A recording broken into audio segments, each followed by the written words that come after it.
Back in 2010, researchers drilled a hole in Antarctica, down 600 feet, and completely unexpectedly, this little tiny 3-inch shrimp showed up on the cable that they had used to lower the camera down. Now, they had absolutely no idea this was going to happen. They weren't looking for life. They were looking for evidence of possible microbes from millions of years ago. And lo and behold, this living creature shows up. Now, it's a curiosity for sure, but in the articles they never tell you what that really means. See, to you and me, this would seem like not a big deal, but in a place like Antarctica, it shows a food chain. Because if this thing's alive and thriving, what is it eating? What is that thing eating? And all the way down the food chain. And if it's surviving and thriving, there must be some kind of population control. Meaning something's eating this, and then something is then eating that. Nobody makes those leaps. Nobody asks those questions. So if this is possible on some random 600-foot hole drilled in a random part of the middle of Antarctica, what else could be?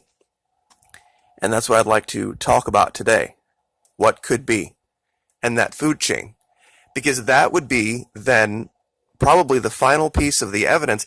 It would answer the big question that most of my detractors put forth. If there truly is a civilization living under the ice in Antarctica, Maquis, what are they eating? What are they growing? How are they existing without sunlight? Well, that shrimp seems to be getting along just fine. Whatever mechanisms and processes led to that could probably have been taken advantage of by higher life forms. We may not totally, completely understand it yet. But when I see things like this show up on the ice, from a satellite height, this looks like evidence of some kind of a creature that washed ashore and is now just skeletal remains. And it's probably not anything beyond the realm of possibility that the food chain of that little shrimp we have seen evidence of. We've seen squid. We've seen things that look like plesiosaurs and even things that look like stuff that only science fiction has dreamed up. But when you see stuff like this that we showed yesterday, this shows a whole new level of civilization. Some have said, well, what about the Germans and why, did they go down there and could this possibly be evidence of them? Well, it's a tough thing because you'd have to ask yourself this question. Which of these two things that I'm going to list would be evidence of an advanced civilization? A machine gun or an iPhone? Well, clearly the iPhone technologically is a lot more advanced. But if you were going to advance your interests in a region, you would probably need a machine gun. Or you would be able to do it much easier with a machine gun than with an iPhone.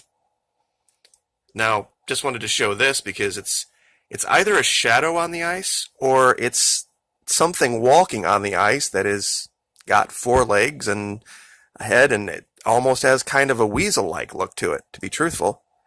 This is something I haven't measured yet. I only found it not too long ago. So let's see what it is. Let's go in feet first. Well, whatever it is, it's the biggest weasel ever, 54 feet long. So probably guessing about 10 feet high, whatever this thing is. And it's, when I can do this, or I should say we can do this every single day, I think it shows that it can't possibly all be just apophenia or pareidolia or whatever you want to call it. Because some of the clearest evidence isn't really anything too exciting. It's not gray space aliens, it's stuff like this. When you look very closely at this ridge in the mountains, you see one ridge completely peppered with greenery. This is all you would need. And to my prepper friends out there, survivalists, if you had a choice between surviving in an area like this or surviving in a desert of just sand and heat, what would you choose? Of course, 10 out of 10, at least sane preppers would choose this. Why? Because we can always turn snow into water.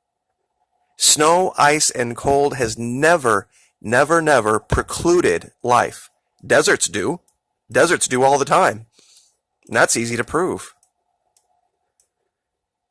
There was something else in this region I wanted to show that I haven't showed for a long time. And it shows not evidence under the ice, but evidence of life having existed in an advanced way on the ice. Guys, this is a runway. It's kind of hard to see unless you get the right perspective on this. But this is an ancient runway.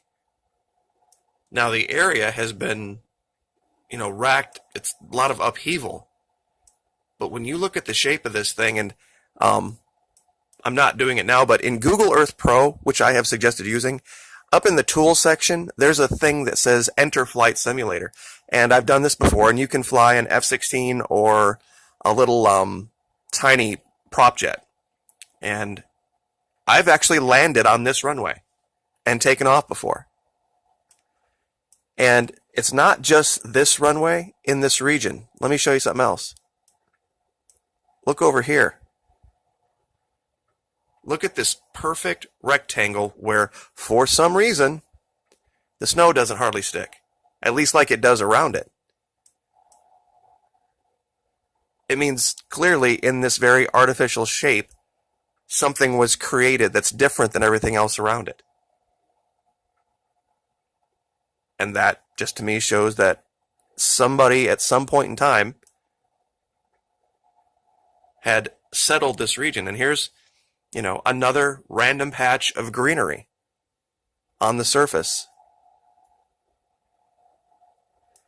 And there's also been things that we've shown that all the red, that it's some areas it could be fires. I've even made allegation that it could possibly be blood in some regions.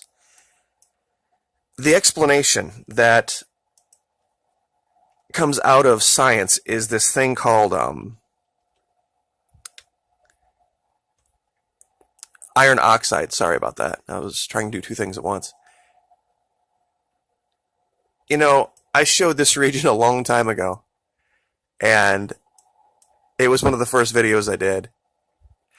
One of the things that this all this red shows is it outlines some very, very strange structures underneath. And that's what contrast can do. And in this region, this just seems, the question that I guess you would have to ask, why do we not see this anywhere else? Does iron oxide only exist in Antarctica? Of course it doesn't. It exists everywhere. So why don't we see these, what they call blood falls, all over the world? We don't. Do we? What's going on here is very odd. Odd in the extreme. We have shown clear as day satellite images of things all the way down at ground level that are beyond a doubt what they are. We show buildings, we show ships and boats. Why would this be so screwed up if this was not what was really down there? And if the imagery was so bad and so flawed like this, why would Google Earth Pro even put it out? Why would they say, you know what, we're just going to leave this area in low res until we get good, accurate, high res imagery? Because there's huge areas of Antarctica that are just all low res imagery. And all I can assume is that they just don't have good high res imagery of the region. So if they got imagery back that was flawed like this, why wouldn't they just say, okay, we'll leave this area in low res like the other 90% of Antarctica until we get accurate imagery? If this wasn't what was down there, they wouldn't be showing it. That's basically where I'm going with this. This is what the satellite showed. And this just opens up a whole host of new questions about all sorts of different things. Which is why I've said, if you really want to see what's going on with our world, like, for example, this, get Google Earth Pro. It's free to download. You don't need some super fast, high-res computer to do it. It helps for sure. The bigger the screen that you look at it on, the easier it is. I'll say that. But it's a huge investment. Not a huge investment financially, but in your own peace of mind, well-being, that you yourself are looking at what's out there. And I don't think they can pull it back now. You see, that's the thing. It's like, are you sure they're not just showing you things?